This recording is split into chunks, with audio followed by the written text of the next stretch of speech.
देखिए, आज की क्लास में हम लोग पढ़ेंगे जमीन की रजिस्ट्री कराते समय ध्यान देने वाली बातें। ये वीडियो उन लोगों के लिए है जो खास करके प्रॉपर्टी खरीदते हैं या प्रॉपर्टी खरीदने वाले हैं। हर व्यक्ति के जीवन में कभी कोई खरीदता है, कभी कोई खरीदने वाला है, ठीक है ना।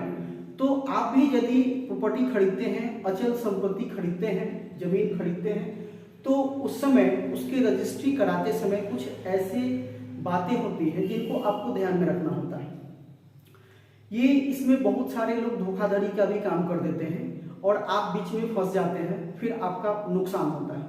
तो आज मैं आपको कुछ ऐसे बातें बताऊंगा जिसमें आप बस उसको फॉलो करके आप धोखाधड़ी से बच सकते हैं। तो चलिए, वीडियो स्टार्ट करने से पहले वीडियो को सब्सक्राइब कर दीजिए, लाइक कर दीजिए। आइए हम लोग वीडियो को स्टार्ट करते हैं। इसमें सबसे पहला बात जो है वो है कि जमीन रजिस्ट्री कराने से पहले आप जमीन के बारे में जान लें। जमीन के बारे में जान लें। अब जमीन के बारे में क्या जाने, तो जमीन के बारे में आपको ये जानना होगा कि ये जमीन किसकी है, इसका भूस्वामी कौन है। अब इसमें भूस्वामी, यदि इस जमीन का जो मालिकाना हक जिसके पास है, यदि भूस्वामी जो कानून नंबर 3 है, जो कानून नंबर 3 है, उसमें यदि भूस्वामी के जगह पर उनका नाम है, जो व्यक्ति इस जमीन को बेच रहा है, तब हम इस जमीन को ले सकते हैं। लेकिन यदि ये जमीन उसके नाम पर नहीं है तो फिर ये फ्रॉड है। दूसरी चीज हम लोग ये जान लेंगे कि जमीन के चारों तरफ जो जमीन है वो जमीन किसका है, ये चीज हम लोग पहले पता लगा लेंगे, ठीक है। अगला चीज है जमीन का रेट। जमीन का रेट क्या है, आपको ये भी पता लगाना होगा कि जो व्यक्ति जमीन हमको दे रहा है, जो व्यक्ति, जो विक्रेता है, जो बेच रहा है जमीन को, वो हमें किस रेट पर जमीन दे रहा है, और आसपास का जो जमीन है, वो जमीन जो बिकता है उसका क्या रेट है।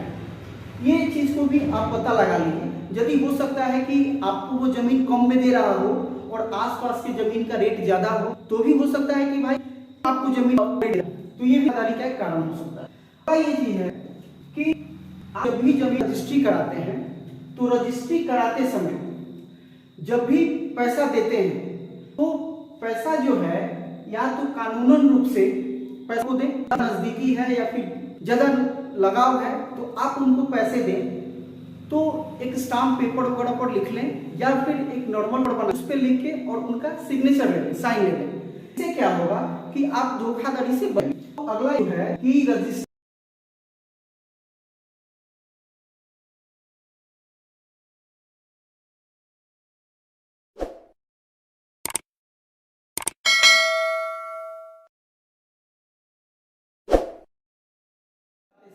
पैसे का जो ले है वो कानूनी तरीके से करें। रजिस्ट्री